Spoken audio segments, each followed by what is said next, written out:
Hello बच्चों, welcome to lecture number 15 of EBCL। अभी तक जो हमारा डिस्कशन था वो बेटा डिस्कशन था पार्ट सी को लेकर के, और कल के हमारे डिस्कशन के साथ में ट्रांसफ़र ऑफ प्रॉपर्टी जो ख़त्म हुआ उसके साथ में हमारा पार्ट सी भी ख़त्म हो गया, जिसके अंदर हमने ट्रांसफ़र ऑफ प्रॉपर्टी एक्ट पढ़ा। उसके बाद में दो टॉपिक और बचते हैं उसके अंदर, जिनका नाम है specific relief act and negotiable instrument act. ज़्यादा वेटेज नहीं है उसका, तो उसको भी मैं समराइज करा दूंगा, उसको देखेंगे बाद में उसका क्या करना है। तो इसी पार्ट सी के साथ में तुम्हारा 35 मार्क्स का पोर्शन और 35% of your syllabus is covered. अब हम लोग जिस टॉपिक के ऊपर आ रहे हैं that is your part B. Part B के अंदर सिंगल एक ही लॉ है, उसका नाम है कॉम्पिटिशन एक्ट 2002। ये चैप्टर, अब से जो चैप्टर्स बेटा स्टार्ट हो रहे हैं, अब जो पोर्शन मैं यहाँ से स्टार्ट कर रहा हूँ, that covers your 65% of syllabus and 65% of marks as well, जिसके अंदर 25 नंबर का तो खाली ये एक इकलौता चैप्टर है कॉम्पिटिशन एक्ट 2002। इसके अंदर से 25 मार्क्स के क्वेश्चंस आते हैं। काफ़ी हद तक क्वेश्चंस प्रिडिक्टेबल होते हैं और हर बार बच्चे जो है वो सबसे ज़्यादा इसी चैप्टर्स में से स्कोर भी करते हैं। तो उस पर्पज़ से, एग्जाम पर्पज़ से बहुत इंपॉर्टेंट है। तो ध्यान से पढ़ना और रोज़ रेगुलरली जा कर के, अब यहाँ से अगर पढ़ना पहले भी चालू अगर नहीं भी किया है तो यहाँ से बेटा रेगुलर पढ़ना स्टार्ट कर देना। ओके, तो हम लोग स्टार्ट करते हैं कॉम्पिटिशन एक्ट 2002। इससे पहले मैं कुछ बातें यहाँ पर बेसिक करना चाहता हूँ। जैसा कि हम लोग सब जानते हैं, 11th-12th के अंदर भी हम लोग इकोनॉमिक्स में पढ़ते हुए आए हैं इस बात को कि 1991 के अंदर सॉरी 1991 के अंदर हम लोगों ने, हमारी इकोनॉमी ने लिबरलाइजेशन, प्राइवेटाइजेशन एंड ग्लोबलाइजेशन की पॉलिसी को अपनाया। ठीक है, उस वजह से क्या हुआ, हमारे यहाँ पर बहुत सारे लॉज के अंदर चेंजेस आए, क्योंकि उस LPG पॉलिसी की वजह से, लिबरलाइजेशन, प्राइवेटाइजेशन एंड ग्लोबलाइजेशन की पॉलिसी की वजह से बहुत सारी फॉरेन कंपनीज भी इंडिया में आने लग गई, बहुत सारे फॉरेन इन्वेस्टमेंट भी इंडिया में आने लग गए, और हमारे यहाँ पर लोकल इन्वेस्टमेंट भी बहुत ज़्यादा होने लगा। उस वजह से क्या हुआ, अलग अलग तरीके के डिफरेंट बिजनेसेस ओपन अप होने चालू हो गए, नए बिजनेस वेंचर्स आने चालू हो गए, जिस वजह से हमारी इकोनॉमी ने एक बहुत सारे चेंजेस को, रेलेवेंट इकोनॉमिक चेंजेस को ऑब्जर्व करना शुरू किया।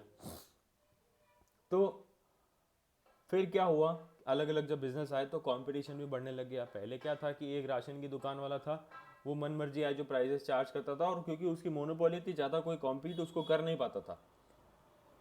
तो कॉम्पीट नहीं कर पाता तो उसको ये बात मालूम थी कि मैं जो चाहूँगा वो मैं कर सकता हूँ, मार्केट को जैसे मैं रखूँगा वैसे वो मार्केट रहेगा उसके हिसाब से। तो इस वजह से क्या होता था कि अनहेल्दी कॉम्पिटिटिव एनवायरनमेंट होते थे।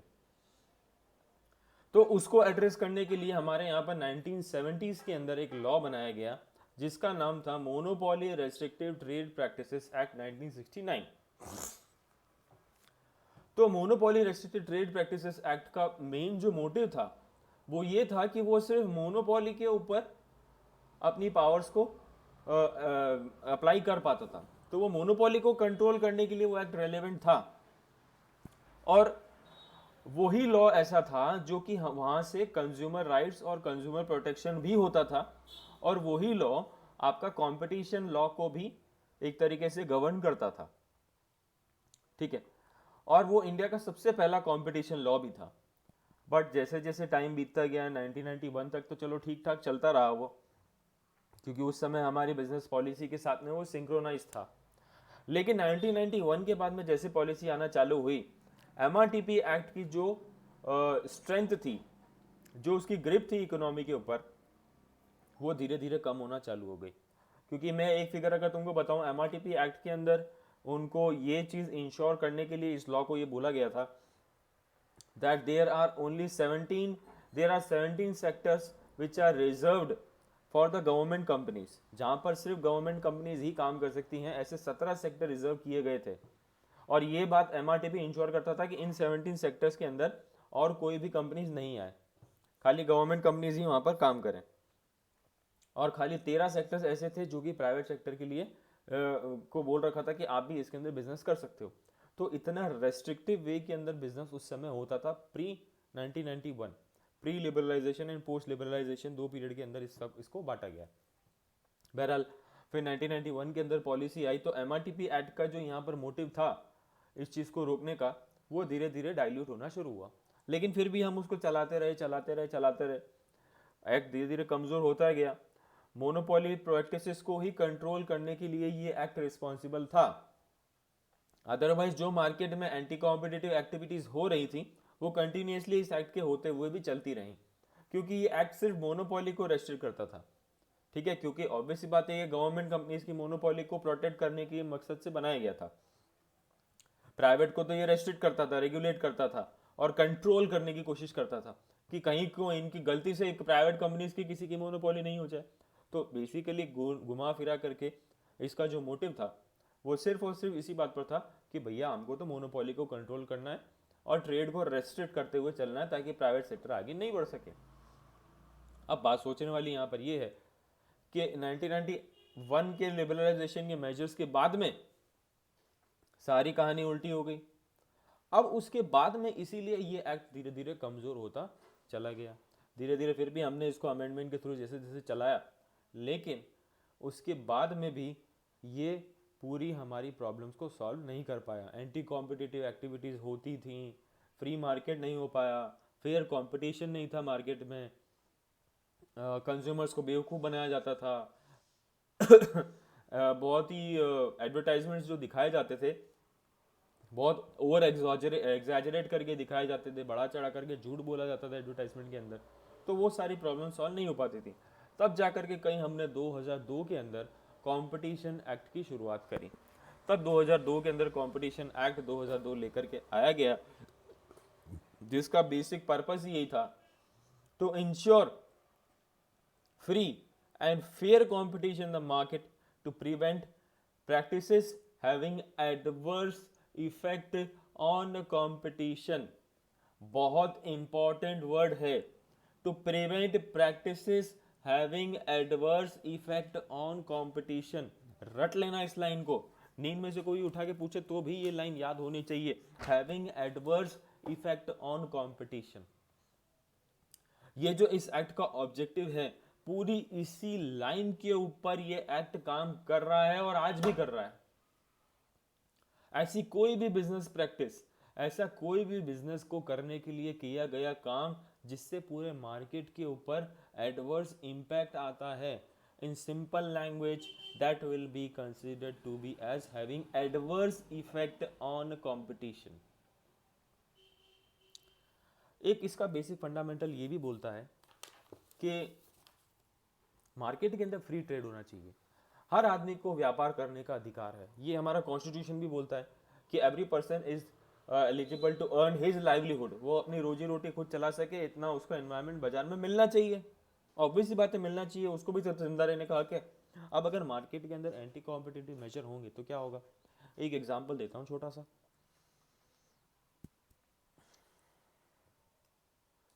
मेरी मिठाई की दुकान है, बिल्कुल हाँ है, पता नहीं है तुम्हारे को पर है।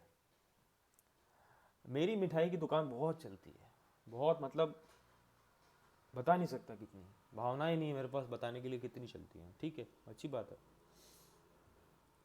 उसको देखा देखी मेरी मिठाई की दुकान को चलता देख क्या हुआ, गीतिका ने मेरी दुकान के पास में भी एक अपनी मिठाई की दुकान खोल ली कि आज सर को कंपटीशन देते हैं, बहुत दुकान चल रही ना, मैं बताती हूँ कि दुकान कैसे चलती है। ठीक है, मैं रसगुल्ले बेचता था 150 रुपये किलो, उसने 70 रुपये किलो पे बेचना चालू किया। अब मुझे जरा बताओ मैं बिजनेस कर पाऊंगा क्या मैं बिजनेस कर पाऊंगा ऐसे एनवायरनमेंट में? मैं तो कॉम्पीट ही नहीं कर सकता भैया। 100 रुपये बनाने की तो कॉस्ट है, 70 रुपये में बेच रही है वो।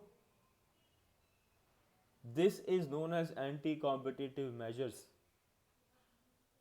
This is anti competitive. इसीलिए तो रोज आए दिन बातें होती हैं कि इंडिया के अंदर रिटेल सेक्टर के अंदर एफडीआई नहीं लेकर के आएंगे। यहाँ के जो रिटेलर्स है वो उनको फॉरेन की बड़ी बड़ी कंपनी से, इन पर्टिकुलरली वॉलमार्ट जो है वो खा जाएगी, क्योंकि वो इतना सस्ता सामान बेचती है। इसीलिए विरोध चल रहा है, because it is considered to be as anti competitive. और उसकी हिस्ट्री भी खराब है।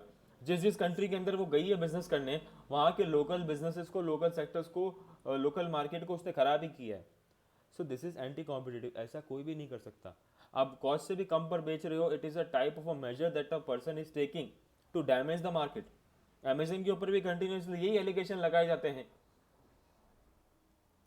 कि वो कॉस्ट से भी नीचे प्राइस के ऊपर सामान बेचता है. नहीं तो इतना सस्ता सामान कैसे मिलता है भैया? कहाँ से ला रहे हो? चोरी करके ला रहे हो. इंडोनेशिया मलेशिया से लाते हैं, चीप सामान, डुप्लीकेट प्रोडक्ट्स बेचते हैं, तो सस्ता ही बिकेगा. ठीक है, उस वजह से अमेजोन फिर यहाँ पर लॉस भी उठाता है. तो सर वो ऐसा करता क्यों है? बेटा यहाँ के मार्केट को कैप्चर करने के लिए, अपना कंज्यूमर बेस, अपना कस्टमर बेस को बढ़ाने के लिए ऐसा कोई पर्सन करता है. क्योंकि एक बार अगर उसका कस्टमर बेस बढ़ गया तो कस्टमर्स को उसके प्रोडक्ट की आदत हो जाएगी, वो यूज टू हो जाएंगे, फिर वो प्राइस बढ़ाएगा और फिर वो कमाना चालू करेगा. This is considered to be as a purely anti competitive measure. एक बात और आती है, अब यहीं पे बता देता हूं, आगे भी आएगा तो भी बता दूंगा, ऐसी बात नहीं है. Abuse of dominant position. आपकी मार्केट के अंदर पोजीशन बहुत बड़ी है, बहुत चलती है आपकी दुकान, आप मार्केट के डोमिनेंस को एंजॉय करते हो. अपने यहाँ पे बापू बाजार के अंदर पॉपुलर बुक स्टोर को, रावत बुक स्टोर को सब जानते हैं कि बुक स्टोर के अंदर उदयपुर के अंदर दो ही दुकानें सबसे बड़ी, पॉपुलर बुक स्टोर है, रावत बुक स्टोर.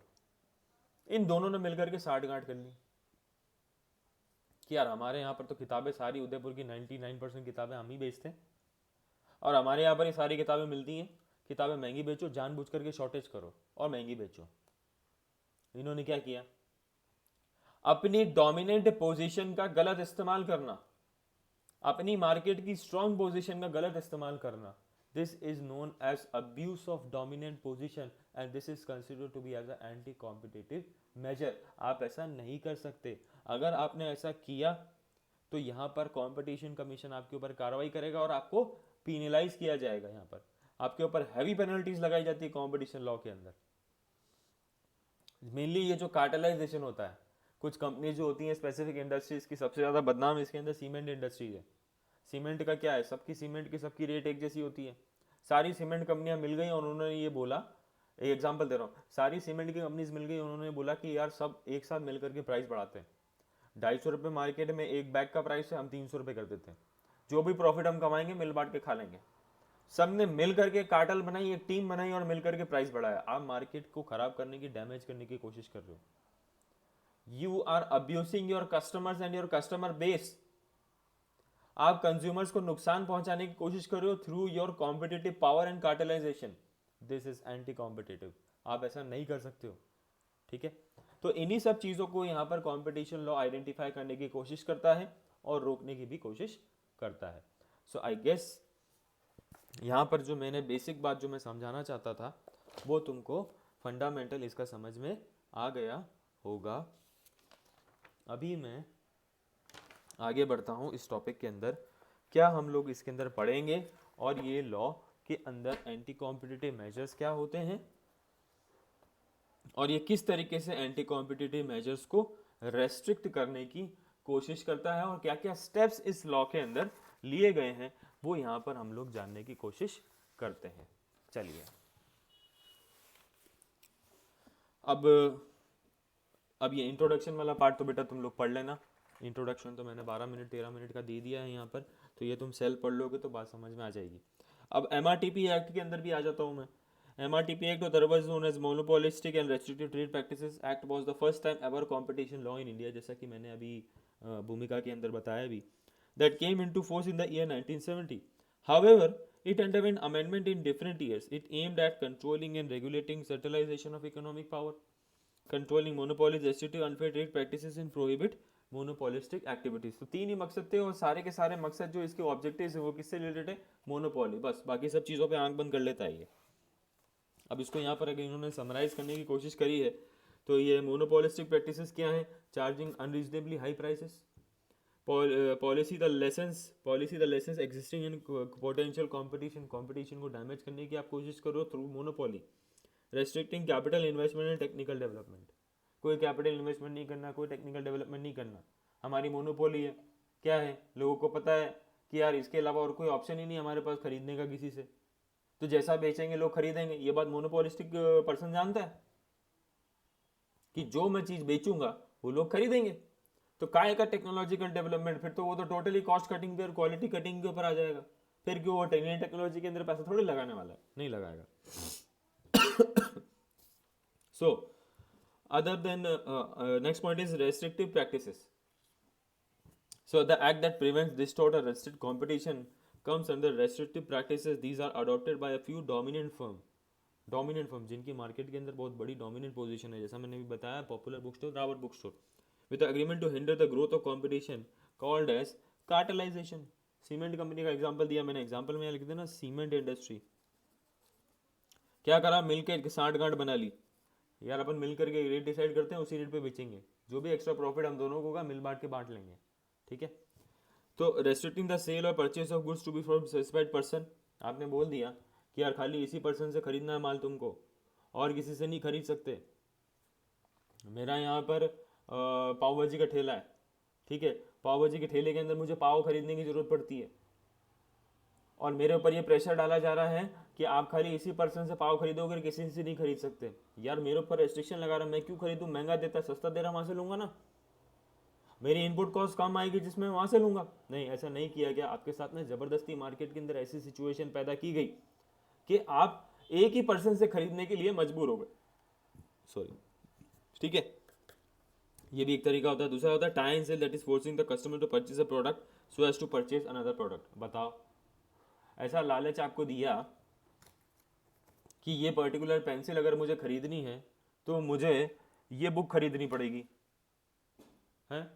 मतलब जो सामान साथ में मिल रहा है वो तो बेकार है, लेकिन जो सामान फ्री मिल रहा है वो बहुत बढ़िया है. This is restrictive trade practice. आपको मेन मकसद आपका इस पेंसिल को बेचना है, उसके साथ में आप कोई दूसरी चीज दे रहे हो कॉम्बो बना करके, ऐसा नहीं हो सकता. ठीक है. रेस्ट्रिक्टिंग एरियाज ऑफ सेल, यार तुम एक काम करो, मैं तुमको इस कंपनी की एजेंसी दे रहा हूँ, इस वॉच की तुमको एजेंसी दे रहा हूँ, राजस्थान के अलावा ये वॉच की एजेंसी तुम सारा कहीं मत बेचना इसकी वॉच, इसके अलावा तुम कहीं पर भी ये वॉच नहीं बेच सकते. यार रेस्ट्रिक्ट कर रहे हैं मुझे, मेरा बिजनेस मर्जी है, जितना मैं करूं, जहां पे मुझे करना है उतना करूं, आप रेस्ट्रिक्ट नहीं कर सकते हो. Boycott, formation of cartels and predatory pricing. Predatory pricing के अंदर लिखना सेलिंग बिलो प्राइस. ठीक है, उसको प्रेडेटरी प्राइसिंग बोलते हैं, जो कि ये ई कॉमर्स कंपनीज करती हैं. हम देखते हैं ना यार, इतना सस्ता सामान मिलता है, ये कहाँ से लाते हैं, ये अब लाते कहीं से नहीं है, लाते तो सब नॉर्मल रेट्स पर ही हैं, लेकिन बेचते बिलो कॉस्ट पर है. ठीक है, इसको बोलते हैं प्रेडेटरी प्राइसिंग. उसके बाद में एमआरटीपी एंड कंपटीशन एक्ट के अंदर यहाँ पर डिफरेंस दिया गया है, ये तुम सेल्फ पढ़ लेना, यहाँ पर बात समझ में आ जाएगी कि ये किसके बारे में बात करता है. ठीक है, अब आ जाते हैं अपना कंपटीशन के ऊपर. So competition can also be defined as a process of economic rivalry between market players to attract customers. बड़ा हेल्दी एनवायरनमेंट होता है.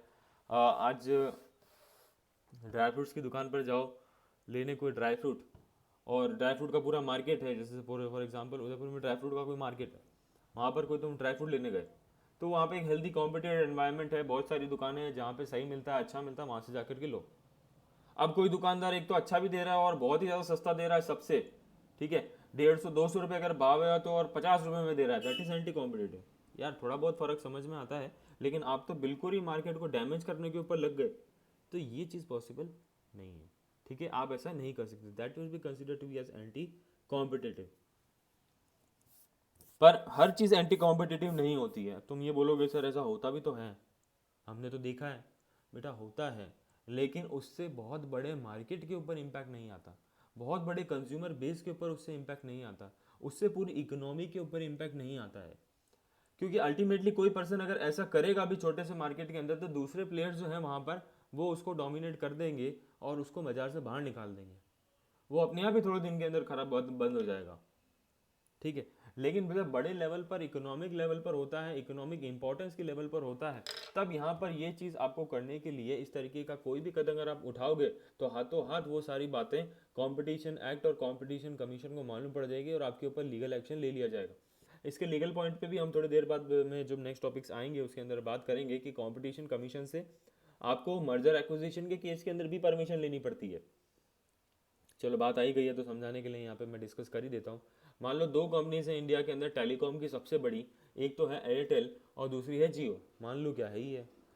अब इन दोनों कंपनी ने मिल करके डिसाइड किया कि यार एक काम करते हैं, हम लोग मर्जर कर लेते हैं, क्योंकि ज़्यादा से ज़्यादा 80% मार्केट कंज्यूमर बेस जो है, सब्सक्राइबर बेस जो है वो हमारे पास तो है, कि क्यों ना इसको बढ़ाया जाए। हम दोनों एक काम करते हैं, मर्जर कर लेते हैं। ठीक है, मर्जर कर लिया। क्या किस मकसद से मर्जर किया? कंज्यूमर बेस को बढ़ाने के लिए और मार्केट को डोमिनेट करने के लिए। क्योंकि इनके मर्जर से, खुद सोच करके देखो तुम, इनके मर्जर से मेजर मेजर सारे सब्सक्राइबर पूरे इंडिया के इनके पास में चले जाएंगे। अब क्या कंज्यूमर के पास में कोई ऑप्शन है क्या किसी दूसरी कंपनी को चूज करने का? नहीं है। वोडाफोन आइडिया से तो वैसे ही लोग परेशान है। तो कंज्यूमर के पास में किसी दूसरी कंपनी को चूज करने का ऑप्शन लगभग खत्म ही हो गया। तो मैं क्या ये नहीं कह सकता कि सर यहाँ पर तो ये तो मोनोपोली जैसी सिचुएशन पैदा कर सकते हैं, जो मनमर्जी है प्राइसेस चार्ज करेंगे, खराब सर्विसेज देंगे। ये लोग ऐसा नहीं कर सकते। अगर इनको ऐसा करना है तो दो कंपनी के मर्जर से अगर ऐसी इकोनॉमिक पोजीशन अगर खड़ी होने के चांसेस होते हैं, तो यहाँ पर आपको उस मर्जर से रिलेटेड सारी बातें और एक पूरा प्रोजेक्ट प्लान कंपटीशन कमीशन को देना पड़ेगा। कंपटीशन कमीशन अप्रूवल देगा कि हाँ भैया हमको ऐसा ठीक लगता है कि इन दो कंपनीज के मर्जर होने की वजह से कोई भी इकोनॉमिक डोमिनेंस या अब्यूज ऑफ डोमिनेंट पावर यहाँ पर उनका नहीं होगा, तब जाकर के कंपटीशन कमीशन यहाँ पर आपको अप्रूवल देगा। अदरवाइज वो अप्रूवल नहीं देगा अगर उसको लगता है। और अगर उसने अप्रूवल नहीं दिया आपके मर्जर को, एक्विजिशन को, तो फिर आपका बिजनेस मर्जर एक्वायर आप नहीं कर सकते हो। ठीक है, this is the importance of competition act and this is the importance of competition commission of India. ठीक है, so these market players can be multinational or domestic companies, wholesaler, retailers or even the neighborhood shopkeeper, कोई भी हो सकता है competition के अंदर। so in their pursuit to outdo rival enterprises, market players either adopt fair means quality goods दे रहे हैं, cheap prices पर दे रहे हैं, बेस्ट कॉस्ट दे रहे हैं, वैल्यू फॉर मनी है, अप्रोप्रिएट टेक्नोलॉजीज वहाँ पर उन्होंने अडॉप्ट कर रखी हैं, डिफेक्टिव प्रोडक्ट्स ज़्यादा उनके नहीं होते हैं। ये सब फेयर प्रैक्टिसेस हैं जो हर आदमी बिजनेसमैन, ईमानदार आदमी बिजनेसमैन करता है। अनफेयर ट्रेड प्रैक्टिस क्या की? Carrying out restrictive business activity such as predatory pricing, exclusive dealing, नहीं मेरे से ही माल लेना पड़ेगा और किसी से नहीं ले सकते, टाइट सेलिंग है, फ्री प्रोडक्ट साथ में देना, जो प्रोडक्ट बिक नहीं रहा उसको फ्री में दे करके उसको टाई अप करना ताकि वो प्रोडक्ट आपका बिक जाए। ठीक है, ज़बरदस्ती बेचने की कोशिश कर रहे हो आप उसको। Collusion, cartelisation, abuse of dominant position, बहुत सारे तरीके हैं। एक एक तरीके के ऊपर हम लोग आगे बात करेंगे, तब मैं उसको डिटेल में डिस्कस करूंगा क्या होता है। However, in the interest of consumers and the economy as a whole, it is necessary to promote an environment that facilitates fair competitive outcome in the market, curb anti-competitive behavior and discourage market players from adopting unfair means। तो इन सब को control करने के लिए बेटा यहाँ पर competition law लेकर के आया गया। So what is competition in the market? Competition common parallels के अंदर क्या होता है? Means seller striving independent to buy for buyers trust to maximise profit, buyer के ट्रस्ट को जीतना ताकि वो आपसे भविष्य में भी सामान ले, अभी तो ले रहा है फ्यूचर में भी ले, that is competition.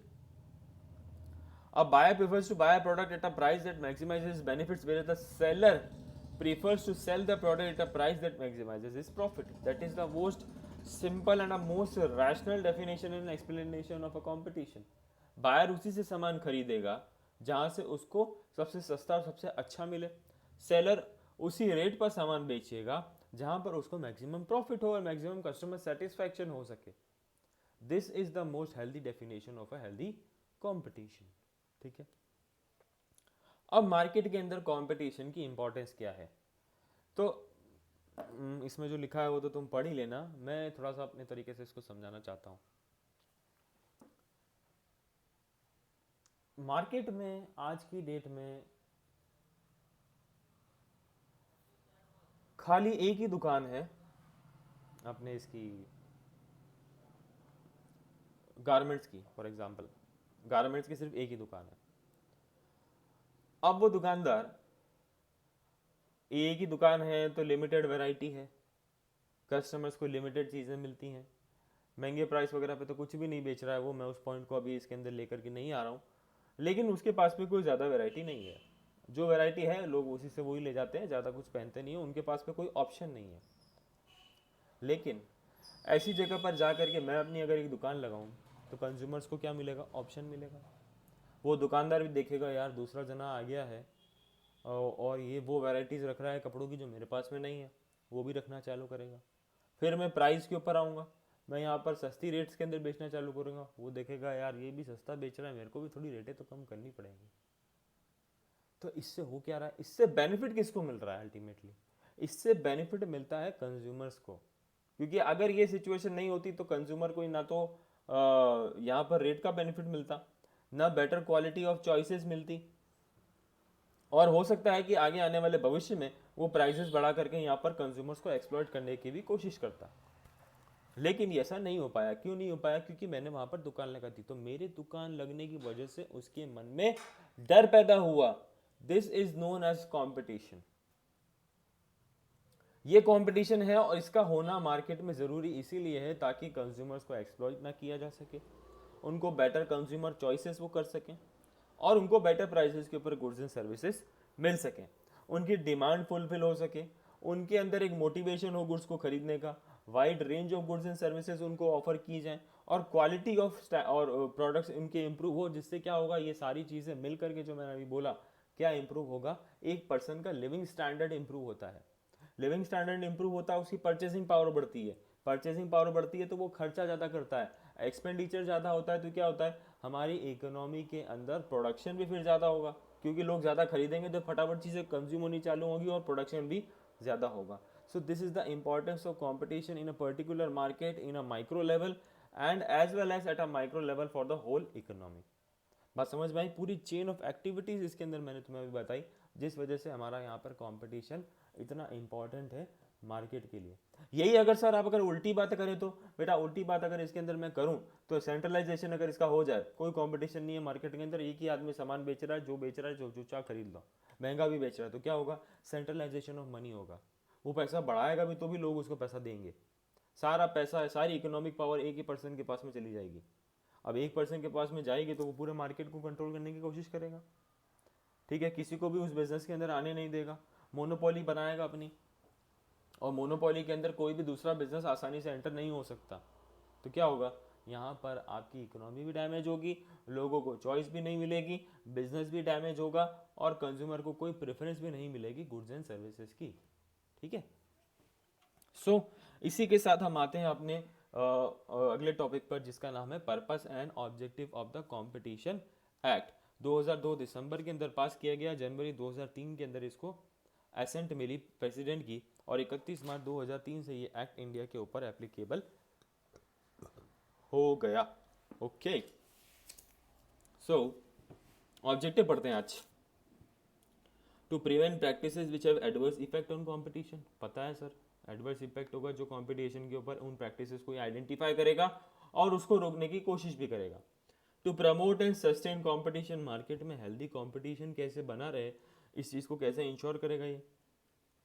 To establish competition commission India, अरे यार सब शरीफ थोड़ी होते हैं, कुछ कुछ लोग ऐसे भी होते हैं जो एंटी कॉम्पिटिशन मेजर्स का इस्तेमाल करते हैं और कंपटीशन को डैमेज करने की कोशिश करते हैं, उनको कौन पकड़ेगा, कंपटीशन कमीशन पकड़ेगा। To regulate combination, merger acquisition जो होते हैं उनको देखना, उनको अप्रूवल देना, उनको रेगुलेट करना कि यार गलत मर्जर एक्विजिशन नहीं हो जाए, कल को मार्केट को डोमिनेट करने की कोशिश करेंगे ये। To ensure freedom of trade, हर आदमी को व्यापार करने का अधिकार है, उसको फ्रीडम है, उसकी ये फ्रीडम डिस्टर्ब नहीं होनी चाहिए। To protect the interest of consumer, ठीक है।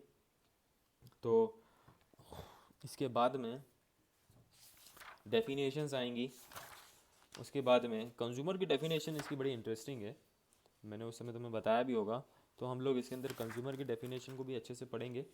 और इस चैप्टर में मैं थोड़ा सा टाइम लूँगा भी तुम्हारा, क्योंकि यहाँ पर हम लोग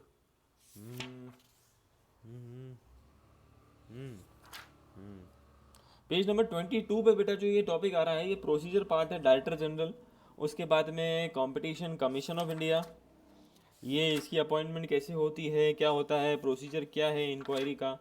तो तुम्हारी इच्छा हो तो अभी से इसको पढ़ना चालू कर देना, क्योंकि ये तुमने सेल्फ ही पढ़ना है, मैं नहीं पढ़ाने वाला ये, ठीक है। कंपटीशन एडवोकेसी में ज़रूर बताऊंगा, ये इंपॉर्टेंट भी है, इसके ऊपर क्वेश्चन भी बन सकता है, तो इसको अभी से इंपॉर्टेंट मार्क कर लो पेज नंबर 32 के ऊपर। अदरवाइज़ मैं इसके अंदर खाली कॉन्सेप्ट्स की बात करूँगा पेज नंबर 22 से लेकर के, यानी कि director general, competition commission, appellate tribunal function, order of commission, regulation of proceedings, prevention under competition act, in penalty, ये सब तुम्हें खुद ही पढ़ना है।